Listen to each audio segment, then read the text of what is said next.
इस कार्यक्रम के पुण्यार्जक हैं श्री छवि कुमार सेठी, फर्म अमर रोलर, फ्लावर मिल, गोलाघाट रोड, दीमापुर, नागालैंड 797112।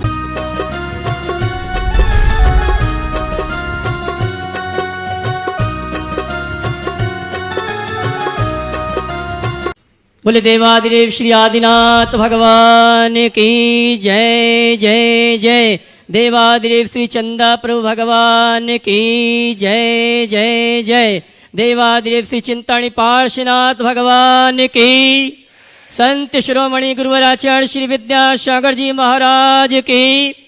गुणायतन प्रणेता, शंका समाधान प्रवर्तक, भावना एक प्रवर्तक, बोले परम पूज्य मुनि श्री 108 प्रमाण सागर जी महाराज की। बोले परम पूज्य मुनि श्री अनेश सागर जी महाराज की।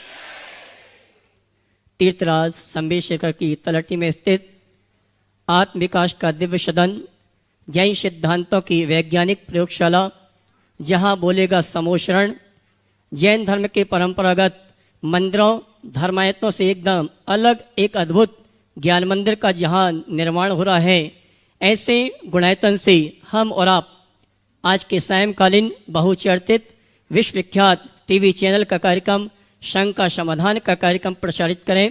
उसके पूर्व पारस चैनल, जिनवाणी चैनल और प्रमाणिक ऐप के माध्यम से जिस कार्यक्रम को देख और सुन रहे हैं, उन सभी की ओर से और यहाँ पर उपस्थित समस्त श्रावक श्राविकाओं की ओर से परम पूज्य मुनिवर के श्री चरणों में त्रिवार नमन करेंगे, आशीर्वाद प्राप्त करेंगे और निवेदन करेंगे। शंका समाधान के कार्यक्रम के लिए दोनों हाथ उठा के नमन करेंगे, बोलेंगे हे मुनिवर नमोस्तु, हे गुरुवर नमोस्तु, हे मुनिवर नमोस्तु। आइए गुरुवर के आशीर्वाद से टीवी चैनल का विश्वविख्यात शंका समाधान का कार्यक्रम हम और प्रारंभ करें। उसके पूर्व मैं उन सभी श्रावकों को आमंत्रित करूंगा जिन्होंने गुणायतन का अनुभव केंद्र का और यहाँ की व्यवस्थाओं का अवलोकन करने के बाद अपने भाव बनाए और गुणायतन से जुड़ने का अवसर सौभाग्य प्राप्त किया है और अपनी भविष्य को सुरक्षित किया है। मैं सम्मान सहित आमंत्रित करूंगा। उसके पूर्व मैं भाई अतुल जी लाधानी चाहूंगा, आगे आके विराजमान हो। अतुल शीतल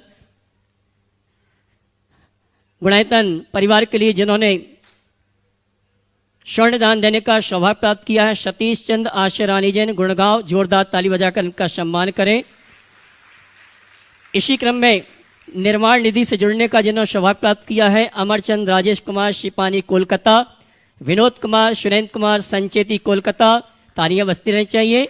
विजय कुमार, लोकेश कुमार गुजरानी हैदराबाद, चंदा देवी बालकिशन झुंझुनवाला मुंबई निवासी सूरत प्रवासी और श्री लक्ष्मीकांत केशवराव धूमल बीड़, इन्होंने अपनी ओर से निर्माण विधि में जुड़कर गुणायतन में सहयोग दिया और अपने भविष्य को सुरक्षित किया है। आइए मैं उन सुधी श्रावकों को यहाँ पर आमंत्रित करूंगा जो यहाँ पर उपस्थित हैं और मैं चाहूंगा यहाँ पर आएंगे, गुरु वंदना का सौभाग्य प्राप्त करेंगे और हमारे गुणायतन परिवार के जो भी ट्रस्टी हैं, पदाधिकारी हैं, इनका सम्मान का कार्यक्रम संपन्न करेंगे। मैं सर्वप्रथम आमंत्रित करूंगा जिन्होंने गुणायतन में रजत दान देने का सौभाग्य प्राप्त किया है, स्वर्गीय मीनाबेन महेशभाई जैन की स्मृति में सोनू कुमार धारा जैन बड़ोदरा, इन्होंने लगभग 500 ग्राम चांदी प्रदान की। जोरदार ताली बजाकर इनका सम्मान करें। उपस्थित हो तो वे आए। परम पूज्य मुनिवर के श्री चरणों में नमन करते हुए गुरुवंदना का सौभाग्य प्राप्त करेंगे और उनके सम्मान के लिए मैं आमंत्रित करूंगा श्रीमान नरेंद्र जी सेठी और डब्बू का आशीर्वाद गया।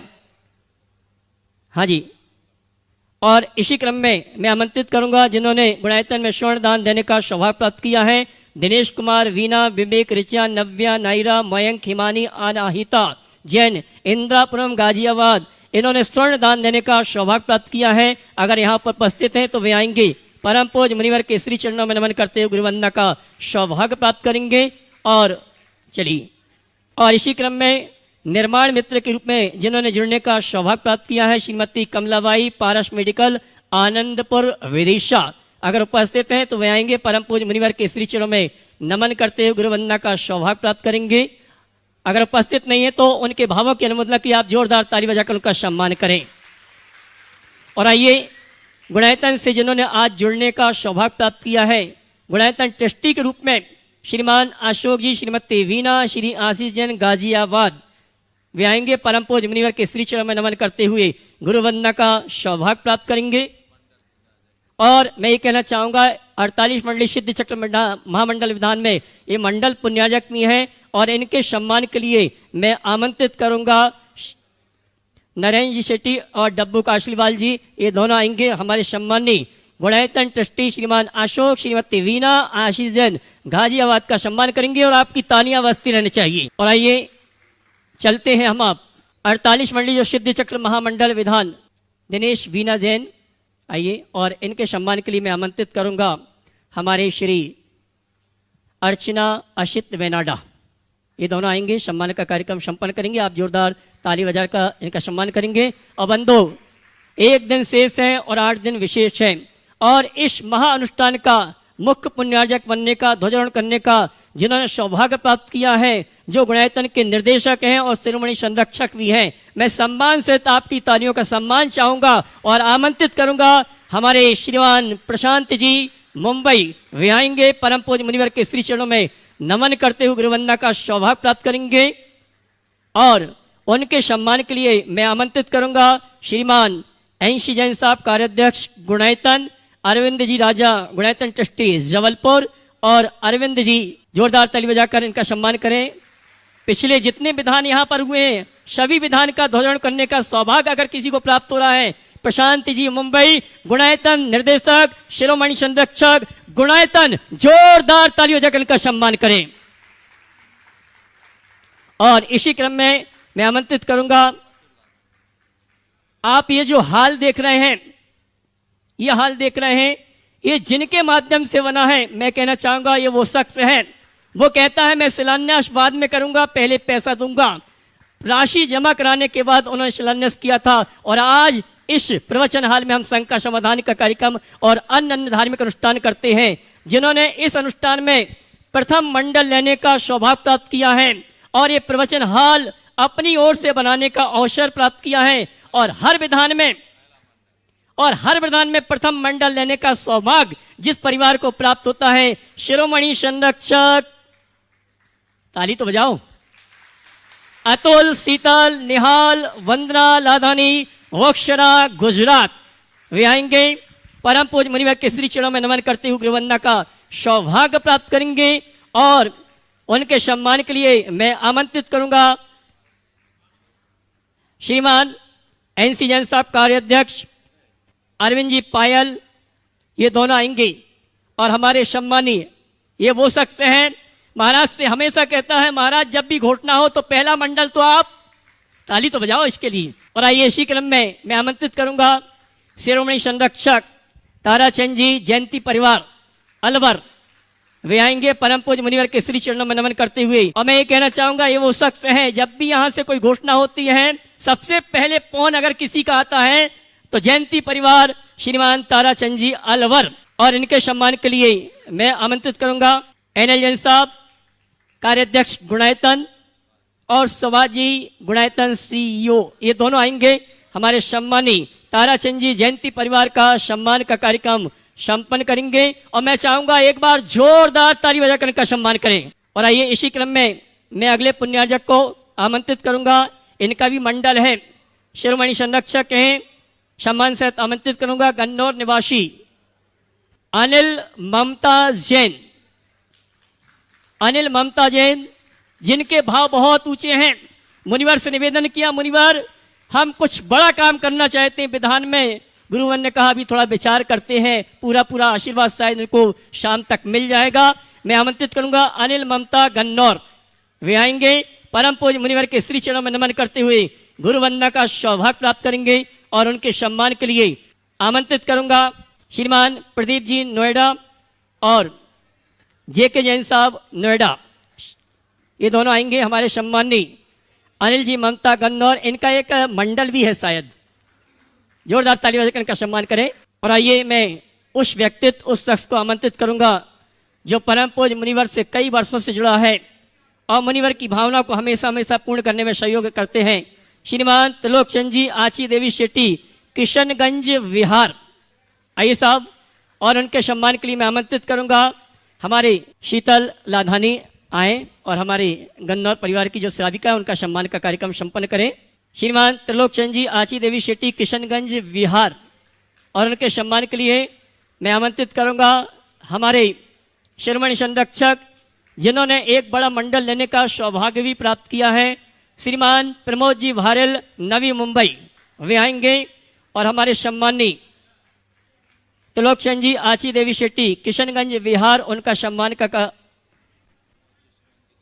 और प्रमोद जी सुमन जी शिरोमणि संरक्षक नवी मुंबई, ये आएंगे। हमारे सम्मानी श्रीमान त्रिलोकचंद जी आची देवी शेट्टी, किशनगंज बिहार, उनका सम्मान का कार्यक्रम संपन्न करेंगे। और आइए इसी क्रम में मैं उस शख्स को आमंत्रित करता हूं जिसने बहुत कम उम्र में बहुत ऊंचाइयों को प्राप्त किया है, परम पूज्य आचार्य श्री का भरपूर जिसको आशीर्वाद है और कोई भी समस्या आती है तो उसके समाधान में हमेशा हमेशा आगे रहता है। मैं चाहूंगा उस शख्स के लिए जोरदार ताली बजाकर सम्मान करें। मैं आमंत्रित करूंगा हमारे विपुल वर्धन हाईकोर्ट जबलपुर से, जो कि एडवोकेट हैं और वहां का जो संगठन है उसके पदाधिकारी भी मैं सम्मान से आमंत्रित करूंगा, वे आए। परम पूज्य मुनिवर के श्री चरण में नमन करते हुए गुरु वंदना का सौभाग्य प्राप्त करेंगे। और ये कुंडम वालों के रिश्तेदार हैं और कुंडम वालों का एक मंडल भी है। कुंडम वाले साथ में जावे, कुंडल वालों के दमाद साहब हमारे साहब। और इनके सम्मान के लिए मैं आमंत्रित करूंगा शिरोमणि संरक्षक अनिल अमिता दुर्गापुर, ये आएंगे। हमारे सम्मानी विपुल वर्धन हाईकोर्ट एडवोकेट का जो संगठन होता है उसके पदाधिकारी हैं, सदस्य हैं जबलपुर। जोरदार ताली बजाकर इनका सम्मान करें। सूत्रधार के रूप में मेरे पास एक नाम आया है, कमल कुमार जी, नितिन कुमार जी अकलतरा। इन्होंने सूत्रधार के रूप में जुड़ने का सौभाग्य प्राप्त किया। अगर उपस्थित हैं तो वे आए। परम पूज्य मुनिवर के श्री चरण में नमन करते हुए गुरु वंदना का सौभाग्य प्राप्त करेंगे। और अनिल अमिता, आइए हम और आप इस क्रम को यहीं विराम देते हैं और मैं अब शंका समाधान का कार्यक्रम प्रारंभ कर रहा हूं।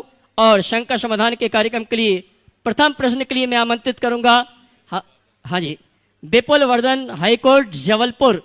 उसके बाद तैयार रहेंगे देवेंद्र शाह कुसुम्बा, जिनके नाम लिए जाए पहले से खड़े हो जाएंगे। कमल कुमार जी, नितिन कुमार जी अकलतरा सूत्रधार, इनका सम्मान का कार्यक्रम अनिल अमिता जी संपन्न कर रहे हैं। और मैं चाहूंगा विपुल वर्धन हाईकोर्ट जबलपुर अपना प्रश्न रखें। इसके बाद तैयार रहेंगे देवेंद्र शाह, कमल कुमार जी, नितिन कुमार जी अकलतरा सूत्रधार के रूप में जो जुड़े हैं उनका सम्मान अनिल जी संपन्न करें। आइए विपुल भाई। द्वय महाराज श्री के चरणों में मेरे माता पिताजी का, हाईकोर्ट बार एसोसिएशन का, जबलपुर संस्कारधानी के सभी वर्गों, सभी धर्मों, जिन जिन ने मुझसे नमोस्तु हेतु आग्रह किया, उन सभी की तरफ से बारंबार नमोस्तु नमोस्तु नमोस्तु। आज मैं मुनि प्रमाण सागर जी के सामने स्वयं प्रमाण बन के आया हूं। इस बात का प्रमाण कि जनवरी 21 में महाराज जी के दर्शन हुए, चुंबक की बाती खिंचा चला आया। उसके उपरांत Madhya Pradesh high court bar association में इसी वर्ष अप्रैल में एक चुनाव हुआ। उस चुनाव में आज तक के 60 वर्षों के इतिहास में सर्वाधिक मतों को प्राप्त महाराज जी के आशीर्वाद से कर पाया। अब चुनाव जीत गया, पर शंका आ गई। शंका ये कि बुद्धिजीवी वर्ग के बीच में चयनित होकर गया, सर्वाधिक मत सबसे कम उम्र में मिले। हाईकोर्ट मध्य प्रदेश की सबसे बड़ी न्यायालय, उक्त न्यायालय की एक कमेटी, उस कमेटी में सबसे ज्यादा मत पाए।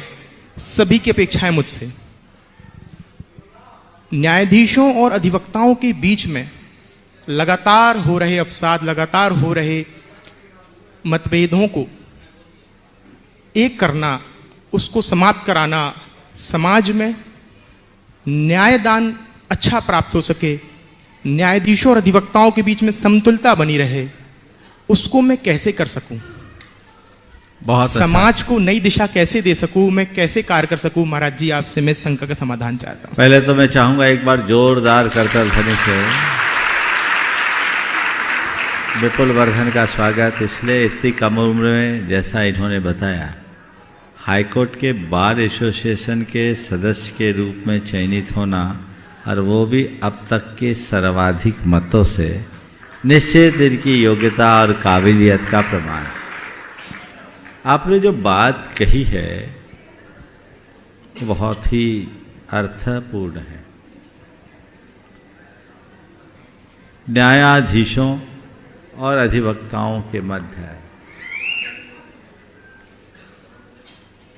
सामंजस्य तो होना ही चाहिए। मुझे नहीं पता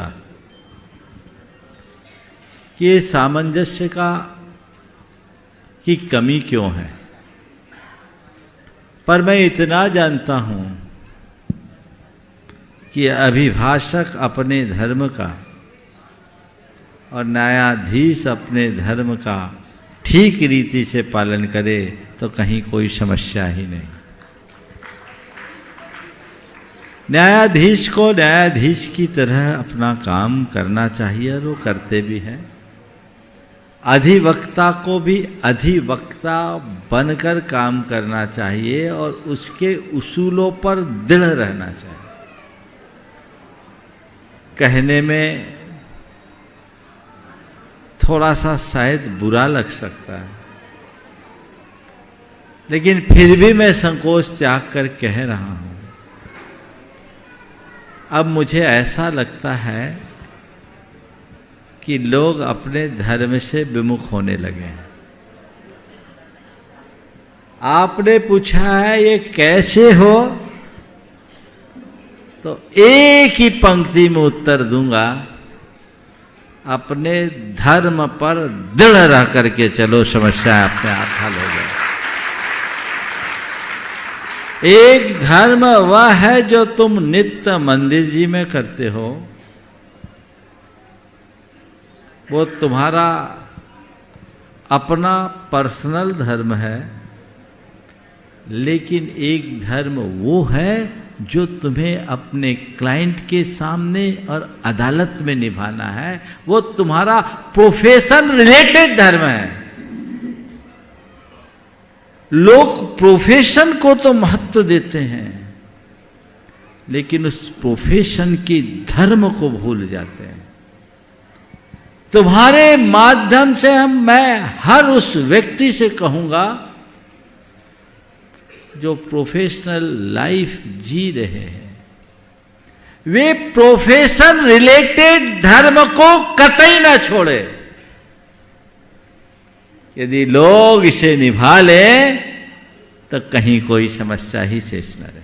बहुत बहुत धन्यवाद। श्रीमान देवेंद्र शाह कुसुम्बा, उसके बाद तैयारेंगे चेतन जैन श्रवण संस्कृति संस्थान सांगानेर। कमल कुमार जी, नितिन कुमार जी अकलतरा सूत्रधार के रूप में जुड़े हैं, उनके सम्मान का कार्यक्रम चल रहा है। हाँ बोलिए। नमस्ते महाराज जी। गुणायतन प्रणेता, भावना योग प्रवर्तक, शंका समाधान प्रवर्तक, गुरुदेव के चरणों में कोटि कोटि वंदन, कोटि कोटि नमस्तु। दोनों महाराज जी के चरणों में नमस्तु। महाराज जी, मैं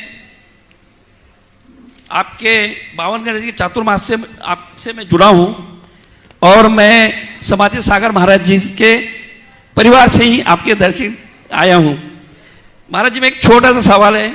विपत्ति को चुनौती मानकर स्वीकार करो और अपनी कुशलता से उपलब्धि में परिवर्तित करो।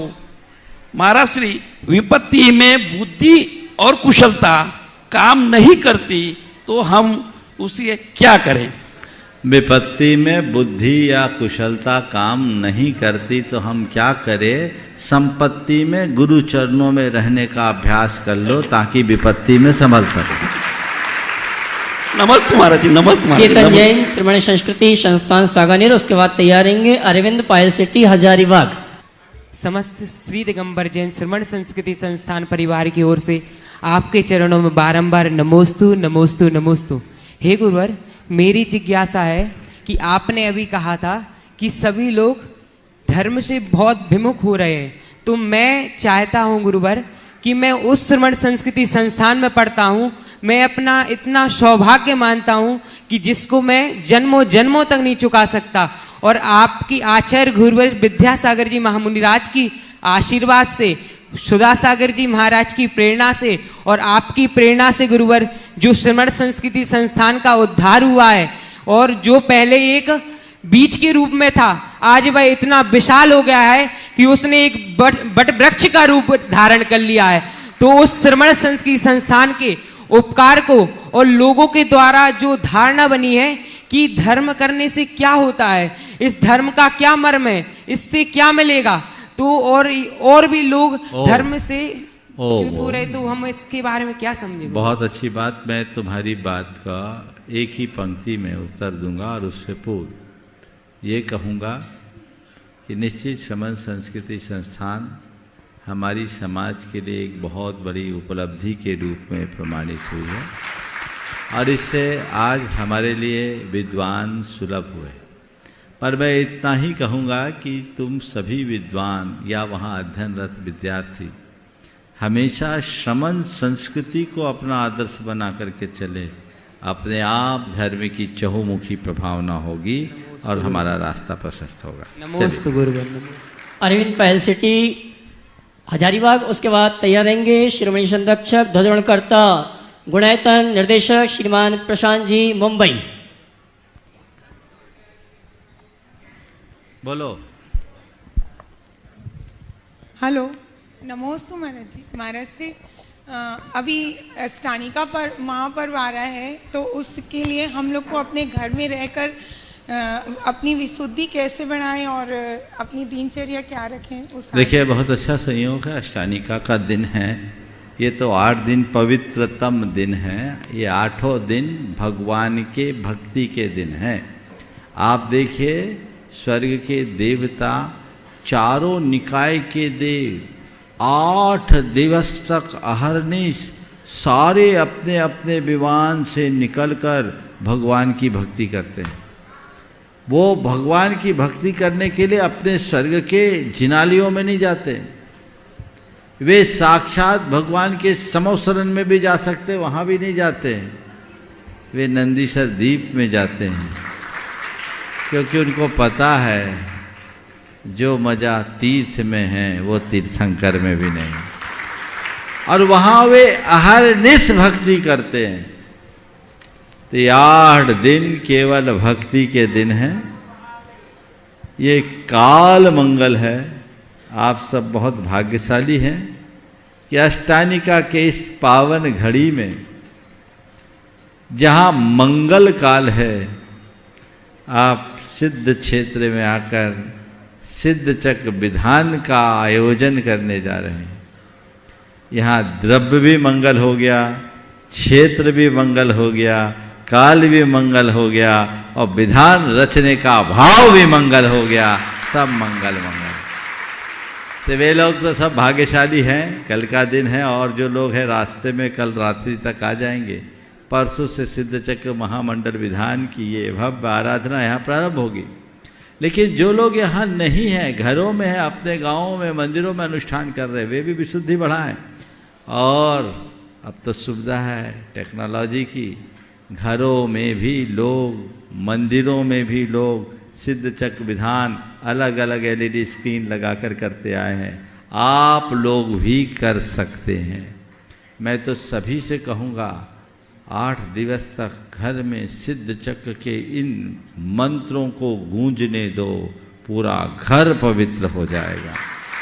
बशर्ते आप अपने घर में वैसी पवित्रता बनाओ जो यहाँ आके कर पा रहे हैं, ठीक, नहीं तो जो यहाँ से निर्देश दिया जाए वैसे ही भाव से ये सोचो कि हम तन से नहीं आ पाए, मन से आ गए, काम हो गया। और देखो, जब हम भावों से नंदीसर द्वीप जा सकते हैं तो शिखर जी क्यों नहीं आ सकते? विशुद्धि बढ़ाइए, जो भी करे संकल्पित होकर करना। ऐसा नहीं कि चाय भी पी रहे हो, अर्घ भी चढ़ा रहे, खाना भी खा रहे, नहीं।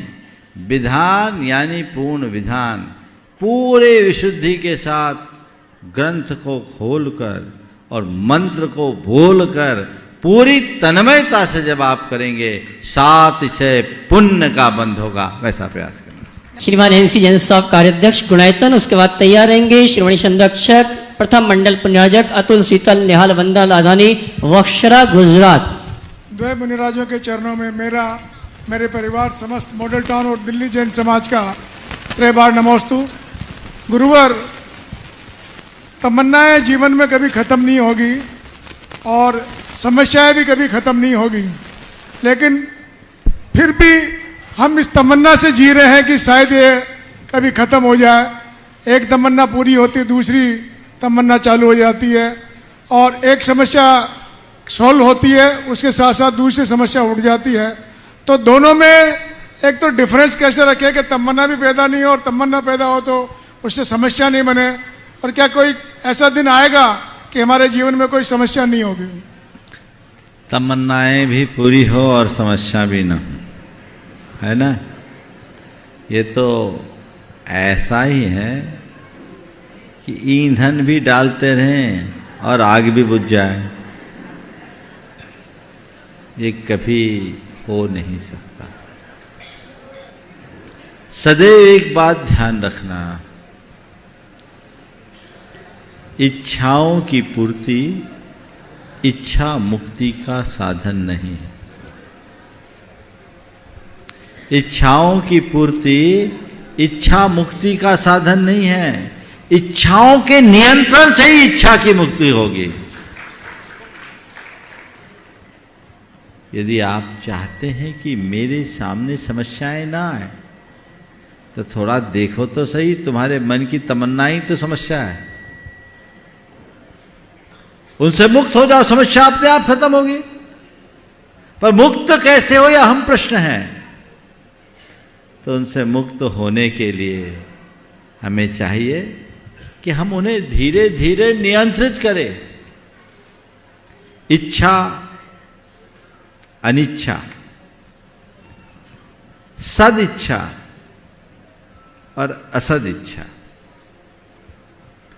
पहले हम अपनी असद इच्छा को रोके, फिर सद इच्छाओं में स्थिर हों, फिर सद इच्छाओं से ऊपर उठते हुए अनिच्छा की भूमिका में जाए। बाकी हम केवल अपने मन की इच्छाओं की पूर्ति के प्रयत्न में लगे रहेंगे तो बस हम जितना पाएंगे उतना रोएंगे।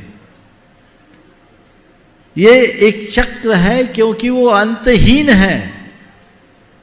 इस सत्य को जो समझते हैं वे ही इससे मुक्त हो पाते हैं। नमोस्तु गुरु। श्रोमणी संरक्षक, प्रथम मंडल पुण्याजक परिवार और ये प्रवचन हाल जो देख रहे हैं, इसके पुण्याजक श्रीमान अतुल सीतल निहाल बंदा लादानी, वक्शरा गुजरात। उसके बाद तैयार रहेंगे श्रीमान त्रिलोक सिंह जी, आची देवी शेट्टी, किशनगंज विहार। गुरुदेव के चरणों में हम सबका भावपूर्वक त्रिबार नमोस्तु नमोस्तु नमोस्तु।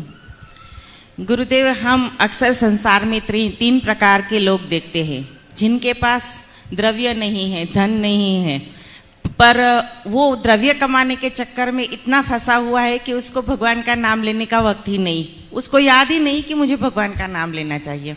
एक मध्यम वर्गीय परिवार जिसके पास द्रव्य तो थोड़ा बहुत है और थोड़ा बहुत धर्म भी करता है, पर वो दोनों ही चक्कर में एकदम एक अच्छे से बैलेंस नहीं कर पाता, दोनों ही में थोड़ा थोड़ा ही करता है। और एक ऐसा परिवार कि जिसके पास बहुत सारा धन है, पर उसको बहुत कम याद आता है कि मुझे भगवान का नाम लेना चाहिए, क्योंकि उसका पुण्य का उदय चल रहा है और उसमें वो पुण्य कर्म फिर से बांध नहीं पाता। तो गुरुदेव, हम उन तीन परिस्थितियों में से अगर गुजर रहे हैं तो इन तीनों परिस्थितियों में हमें धर्म कैसे करना चाहिए? देखिए, बहुत अच्छी बात कही है। एक अभाव वाले हैं, एक अति अभाव वाले, अति भाव वाले, और एक बीच के। निश्चित जिसके सामने अभाव है उसकी पहली समस्या उसकी रोजी रोटी होती, वो उसकी पूर्ति करे। पर मैं उनसे इतना ही कहूँगा, वो धर्म करे अति उत्तम। कदाचित धर्म न कर पाए तो भी कोई चिंता नहीं, केवल अधर्म से बच जाए तो आज का अभाव कल सद्भाव का कारण बन सकता है। निश्चित अर्थाभाव में धार्मिक क्रियाओं को संपन्न करने की अनुकूलताएं कम होती है, लेकिन ऐसा नहीं है कि वो धर्म नहीं कर सकता, वो कर सकता है। और उसका पहला धर्म यही है कि वो अधर्म से बचता रहे।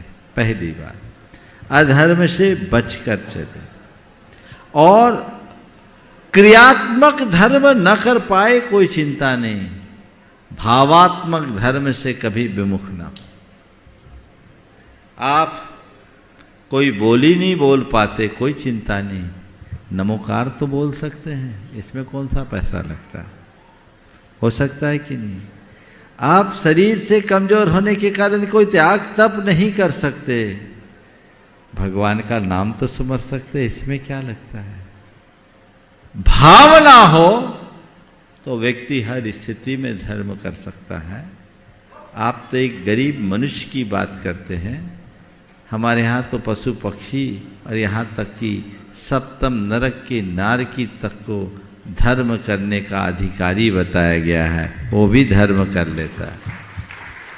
नमस्ते गुरुदेव, नमस्ते गुरुदेव। श्रीमान त्रिलोकचंद जी, आची देवी शेट्टी, किशनगंज बिहार। उसके बाद शिरोमणि संरक्षक श्रीमान प्रमोद जी, सुमन जी भारल, नवी मुंबई। जो 4 बड़े मंडल होंगे उसमें से एक मंडल पुण्याजक बनने का सौभाग्य प्रमोद जी ने प्राप्त किया है। नमस्ते महाश्री।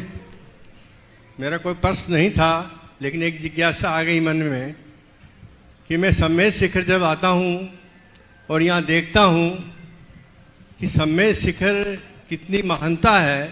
एक बार बंदे जो कोई ताहे नरक पशुति खोई, लेकिन यहाँ के जब देखता हूँ चारों तरफ विचरण करता हूँ, और हम जैन हैं और दिगंबर जैन हैं और हमारे धर्म में रात्रि भोजन का महापाप है, और मैं देखता हूँ चारों तरफ रात के 10 बजे हमारे भोजनालय यहाँ चालू रहते हैं, 9 बजे चालू रखते हैं, सभी धर्मशालाओं के अंदर भोजनालय चालू रहते हैं। ये इस तरह की अपवित्रता और सम्मेद शिखर के सेवा पर हो रही है और देख रहे हैं, इसका कोई निदान मुझे नहीं समझ में आ रहा है कि हम बहुत दूर से चल के आते हैं सम्मेद शिखर जी दर्शन करने, वहाँ के जिनालयों का दर्शन करने, और फिर यहाँ आकर के हम पिकनिक स्पॉट मनाते हैं, रात्रि भोजन करते हैं 10-10 बजे 9-9 बजे। मैं देख रहा हूँ होटलों में, शौचालय में, जहाँ भी देख रहा हूँ जितने भी रेस्टोरेंट खुले हुए हैं, आप कभी नहीं होगा या आपको जानकारी नहीं होगी, लेकिन मुझे देख करके अपनी जन्नत पर लग रहा है कि हमको कहीं ना कहीं दाग लग रहा है। आज जब अमेरिका हमारे धर्म को मानने को तैयार है,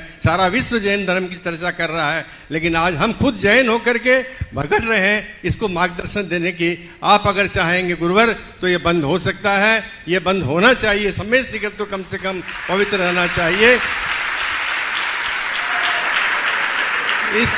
इसकी पवित्रता गुरुवर आप रख सकते हैं, आपकी वाणी में ताकत है, आपकी वाणी को लोग मानेंगे। इसी बात को मैं जब बैठा, जब मैं आया तो मुझे गुरु से प्रश्न करने का मन में आया। गुरुवर बहुत ही गंभीर सवाल उठाया। आप लोगों ने जोर से तालियां तो बजाई।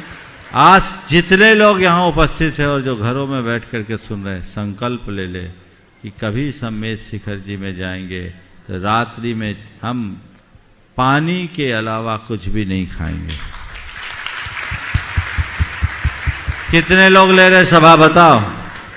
शिखर जी में आएंगे तो पानी के अलावा कुछ नहीं लेंगे, दवाई और पानी की छूट करो। रात में उठाओ पूरे हाथ। गड़बड़ी आप लोगों की है। इतने पवित्र क्षेत्र में किया गया पाप वज्रलेप होगा। आप किस मानसिकता से आए हो? आपको इस बात का आभास नहीं है कि मैं कितनी गलती कर रहा हूं। खाते खाते तो जिंदगी बीत गई, थोड़ा सा संयम नहीं ले सकते? अपने आप को रोकिए, अपने आप पर नियंत्रण रखिए। आप लोग सोचते फलाहार की छूट है, फलाहार भी तुम्हारा फुल आहार हो गया है। छूट क्यों? रोटी खाने में पाप लगेगा, कलाकंद खाने में नहीं लगेगा क्या? इतना तो संयम रखो। ये तो होना ही नहीं चाहिए, ये विडंबना है। आप लोग संयम रखेंगे तो अपने आप चीजें बंद होगी। जहां तक कोठियों और धर्मशालाओं का सवाल है, उनके प्रबंधन को भी इस बात का ध्यान देना चाहिए। घोषित तौर पर तो शायद नहीं होता होगा, पर फलाहार के नाम पर सब चलता होगा। एक अपवाद है सम्मेद शिखर जी में गुनायतन, जहां रात्रि में कुछ नहीं मिलता। यहां कोई अधिकारी या मिनिस्टर भी आ जाए तो उसके आगे हाथ जोड़ लिया जाता है। हमारे तीर्थ स्थल में रात में कुछ हम दे नहीं सकते। केंद्रीय मंत्री भी यहां आए और उन्होंने इस बात को सराहा कि आप अपने उसूल पर दृढ़ हैं, हम इसका सम्मान करते हैं। सूर्यास्त के बाद नहीं, यहाँ की जो जलपान गृह है यहाँ का, जिसे आप लोग कैंटीन कहते हैं, वहाँ भी नहीं। और मुझे बड़ी प्रसन्नता है कि उसका संचालक इसमें ज़्यादा खुश है। कुछ नहीं, जब एक जगह हो सकता है तो दूसरी जगह क्यों नहीं हो सकता? उनको तय करना चाहिए कि हम अपनी संस्थाओं में ऐसा न करें।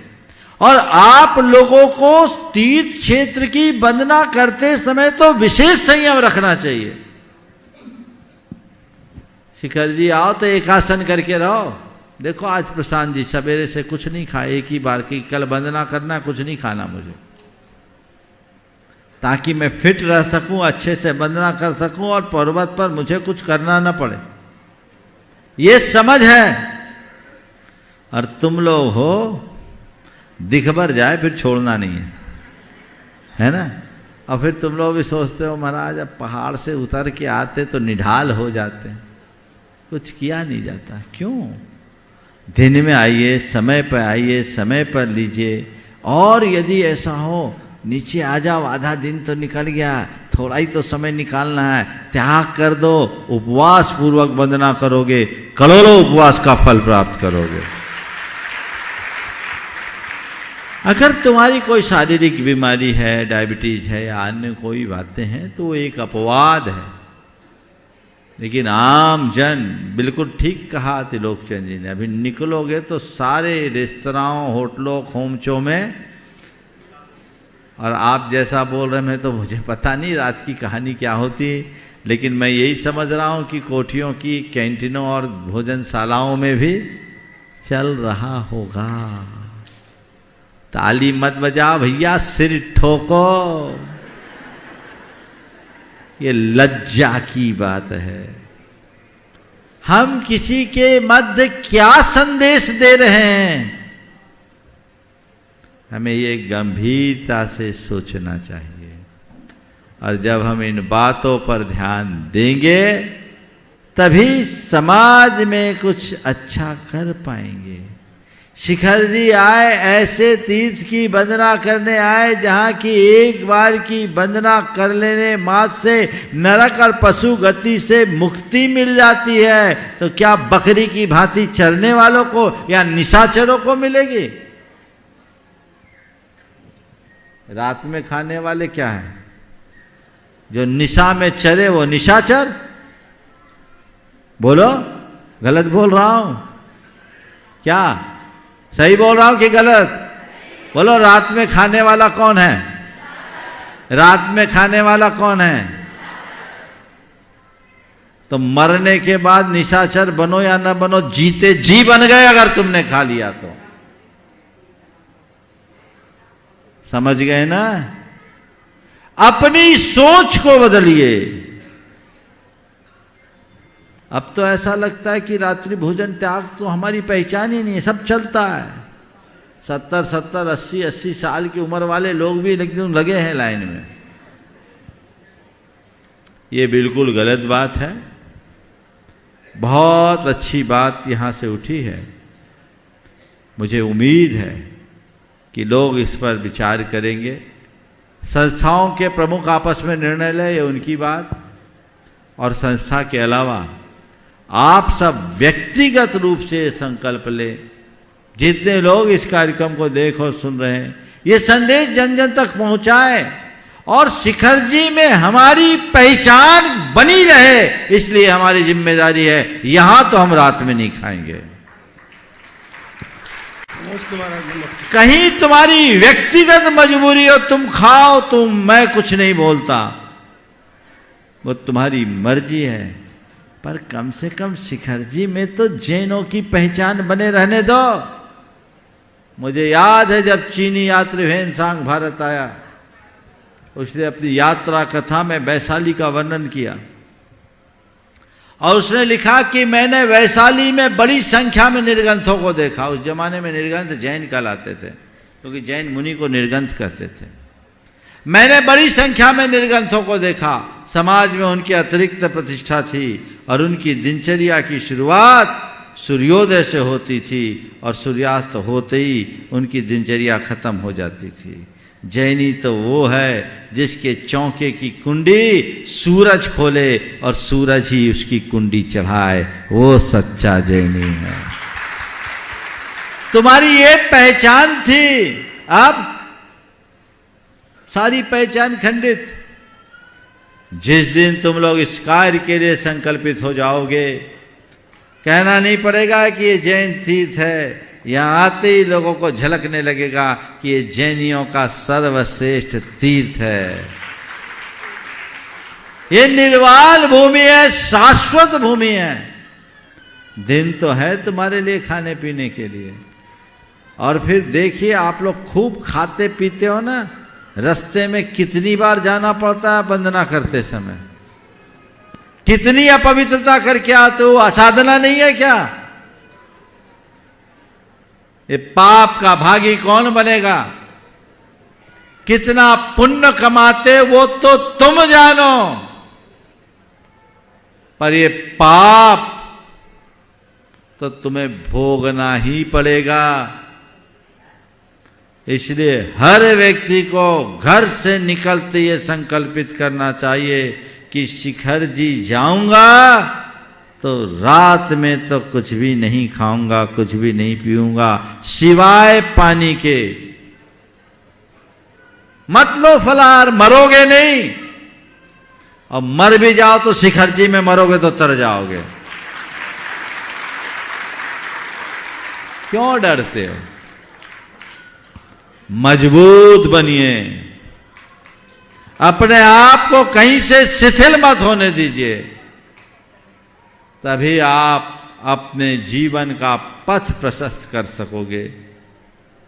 मुझे उम्मीद है आप सब इन बातों पर गंभीरता से विचार करोगे और तीर्थ की पवित्रता को बचाए रखने का प्रण लोगे। न तो रात में खाइए, न ही पॉलीथीन की चीज़ों का प्रयोग कीजिए। पर्वत पर कोई पॉलीथीन मत ले जाइए, अंबार लगा हुआ है वहाँ। ये क्षेत्र अगर इसी तरह चलता रहा तो 50 वर्ष बाद वीरान हो जाएगा, और ऐसा करने वाले आने वाली पीढ़ियों के साथ घोर अपराध करेंगे। उनको हम क्या आदर्श सौंपेंगे? इसकी सारी पवित्रता, इसकी रमणीयता जब समाप्त हो जाएगी तो क्या होगा? ये जिम्मेदारी आपकी है, आपको इसे बचाना है। पर ये केवल व्हाट्सएप चलाकर नहीं होगा, ये तब होगा जब आप अपने आप में जागरूक होंगे, तत्पर होंगे और लोगों को भी प्रेरित करेंगे। बहुत अच्छी बात पर सबका ध्यान आकर्षित किया, बहुत बहुत आशीर्वाद। शिरोमणि संरक्षक प्रमोद सुमन जी भारेल, नवी मुंबई, और उसके साथ तैयार रहेंगे जैन समाज मंडला के समस्त यात्रीगण। एक प्रश्न करिए। मुनिद्वय को नई बम्बई समाज की ओर से नमोस्तु नमोस्तु नमोस्तु। महाराज जी, नेरुल का मंदिर नई बम्बई में अभी तक के किराए के मकान में रहता था, अभी हमने उसको ले लिया है, तो उसके लिए आपका आशीर्वाद चाहिए। और दूसरा, नेरुल के मंदिर को प्लॉट भी मिलने की संभावना है, तो उसके लिए भी आशीर्वाद चाहिए। बोलो। भगवान किराए के मकान में थे, बहुत अच्छा, चलिए अच्छा है। और ये भगवान को आपने मंदिर के लिए तैयार कर लिया, निश्चित आपके जीवन में भी भव्य मंदिर होगा। बोलिए। महाराज जी, जैसे समोसरण सोनागिर में 17 बार आया, तो हर बार आता है तो इन्फॉर्मेशन मिलती है कि कब आ रहा है, कहाँ पर आ रहा है समोसरण? कहीं सर्कस लगता है तो पहले से हलचल होती कि नहीं? तो ये भगवान का भी लाव लश्कर है, थोड़ी छुपता है। पहले से भगवान के आगमन के पहले से देवों द्वारा उसका निर्माण किया जाता है, निश्चित जनता को पता लग जाता है। ऐसा नहीं कि अंतर मुहूर्त में बन जाए, वक्त तो लगता है। जैन समाज मंडला के समस्त यात्रीगण उसके बाद तैयार रहेंगी आरती जैन अकलतरा। ओम दुई महाराजों के चरणों में हमारा और हमारी उस मंडला जैन समाज का बारंबार नमस्तु नमोस्तु नमोस्तु। हे गुरुवर, हमारे समय में यदि हमारा किसी से वाद विवाद हो जाता था तो हमारे माता पिता हमें डांटते थे और समझाते थे, चाहे हमारी गलती ना हो। पर आज के समय में माता पिता बच्चों की गलती होने पर भी उनका बचाव करते हैं और गलत कार्य करने के लिए आगे बढ़ावा देते हैं। तो हमारा किस ओर हमारे संस्कार जा रहे हैं, कृपया मार्गदर्शन कीजिए। एक ही लाइन में बोलूँगा, पहले हमारे माँ बाप सोचते थे हमारा बेटा कुछ बन जाए, और आजकल के हमारे माँ बाप आजकल के माँ बाप सोचने लगे हैं जो करना है चाहे जैसा बन जाए। आरती जैन अकलतरा, उसके बाद तैयार रहेंगे राजेश जैन। भैया क्या है, हड़बड़ी है? उत्तर तो पूरा दे देना तो भाई। मैंने जो बात कही अभी अधूरी है, पूरी हो जाने दीजिए। मेरा बेटा कुछ बन जाए, जब तक आपके अंदर ये भाव नहीं होगा तब तक आप अपने बच्चों के संस्कारों के प्रति जागरूक नहीं हो सको। और मेरा बेटा कुछ भी बने ये दृष्टि होगी तो आपका बेटा अच्छा बेटा नहीं बन पाएगा। हमें चाहिए कि हम बच्चों के संस्कारों को गढ़ने का प्रयास करें जिससे मार्ग प्रशस्त हो सके। हाँ, नमोस्तु महाराज जी। आरती जैन अकलतरा, उसके बाद राजेश जैन गुना। नमोस्तु महाराज जी। महाराज जी, मेरा प्रश्न जीवन में स्थिरता से लेकर है।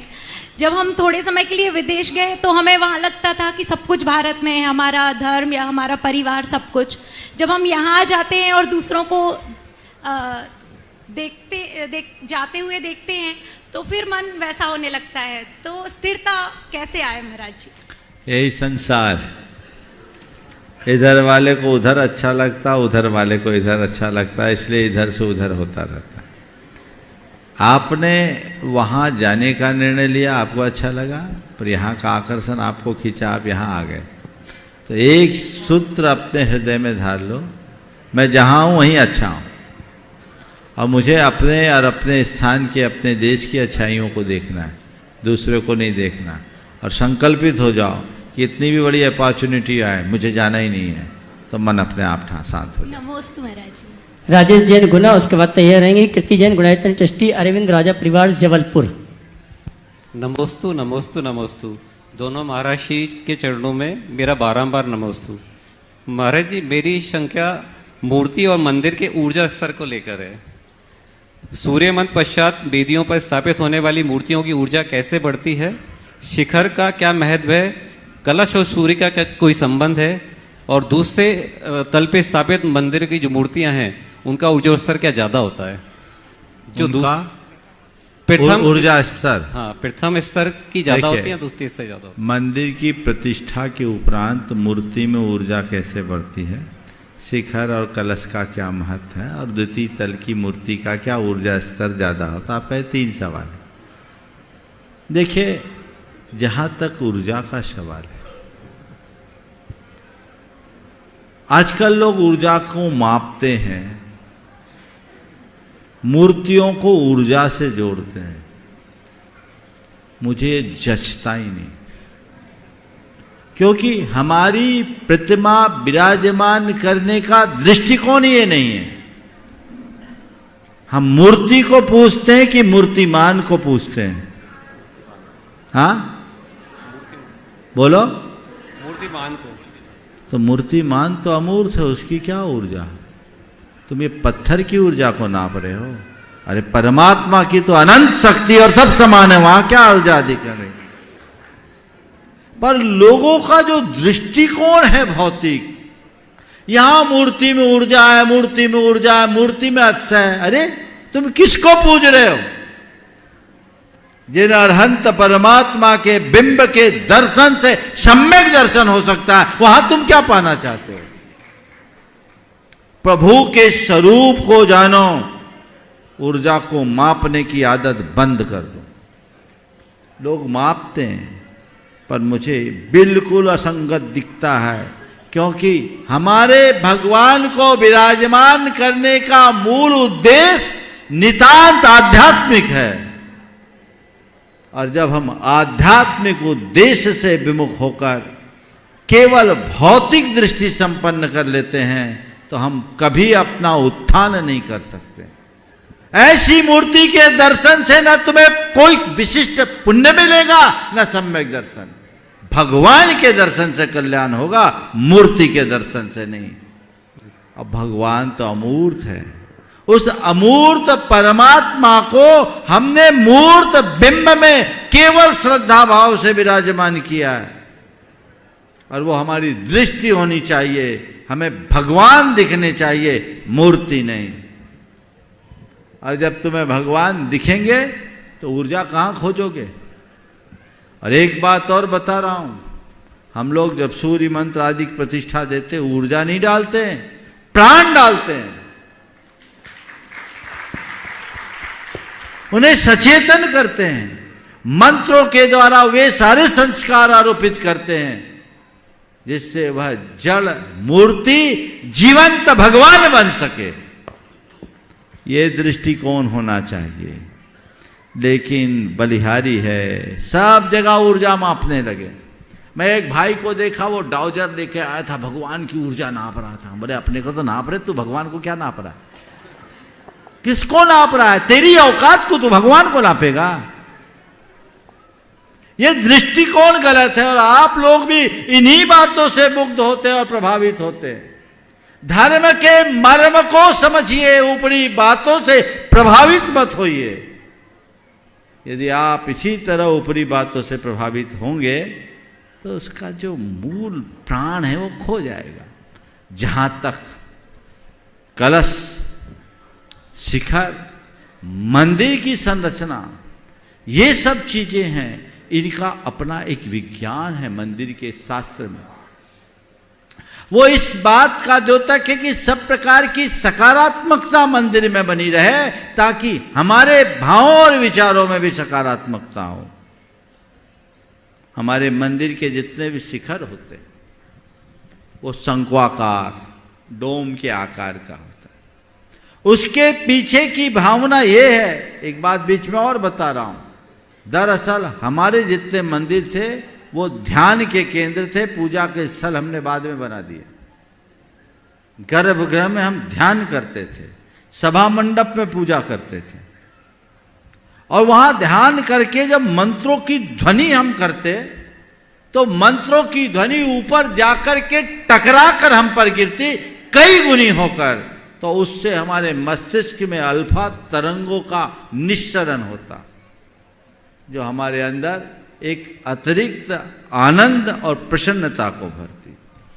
इसी तरह जो ऊपर कलश है, वो कलश पूरे ब्रह्मांड से कॉस्मिक एनर्जी को खींचकर मंदिर में पहुंचाता है। वो एक प्रकार का रिसेप्टर का काम करता है। तो ये एक विज्ञान है मंदिर का। मंदिर का अपना विज्ञान है, मूर्ति के निर्माण का एक विज्ञान हो सकता है, पर मूर्ति की ऊर्जा को कभी मत मापना। भगवान के दर्शन करके अपने आप को अनंत ऊर्जा से भरने की कोशिश करना। भगवान को उनके द्रव्य गुण पर्याय से जानो, ताकि तुम्हारा मोह क्षय हो। ये लाभ है, लेकिन क्या करें, हम लोगों की आदत ही है ऊपर ऊपर देखने की। तुम लोग भी जाते हो तो कहते भले हो मूर्तिमान, पर दिखते तो मूर्तियां ही हैं। इसी धारणा को बदलना है। मन में वैसी प्रसन्नता, आपको कभी भगवान के दर्शन करते समय ये भाव आया, मोर हरस ऐसो भयो मनु रंक चिंता मनि लयो।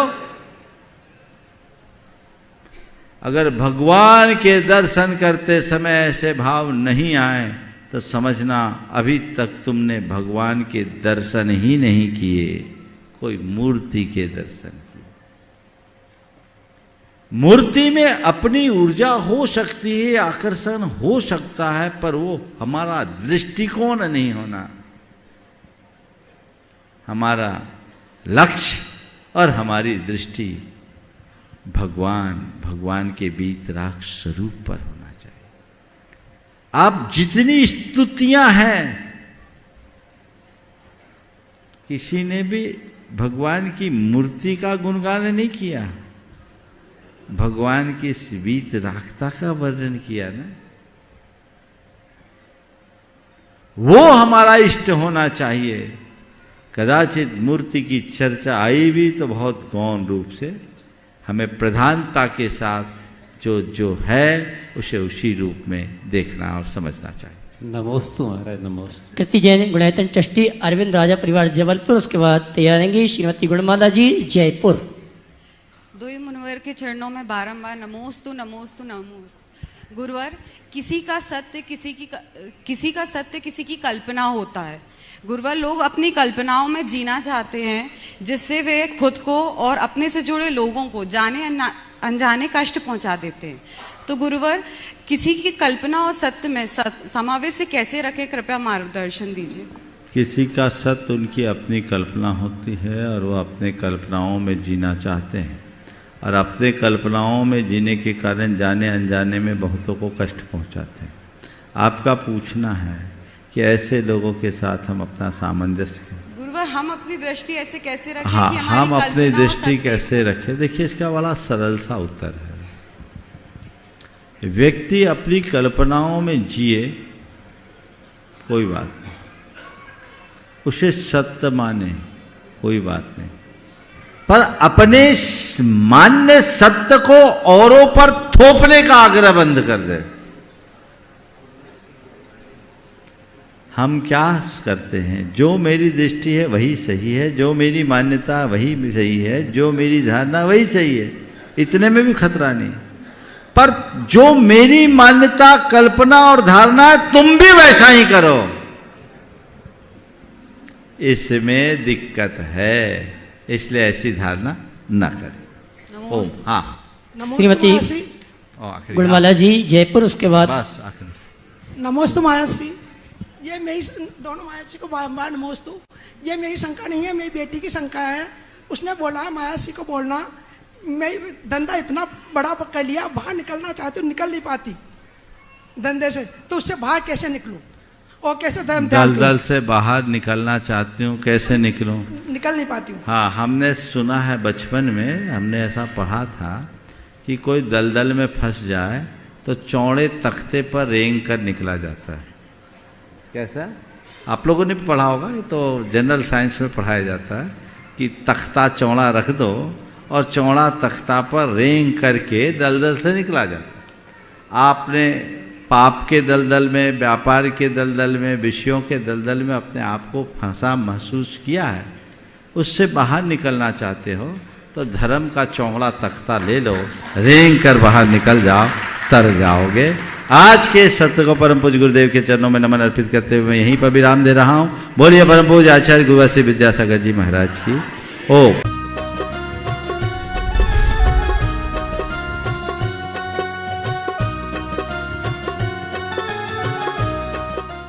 इस कार्यक्रम के पुण्यार्जक थे श्री छवि कुमार सेठी, फर्म अमर रोलर, फ्लावर मिल, गोलाघाट रोड, दीमापुर, नागालैंड 797112।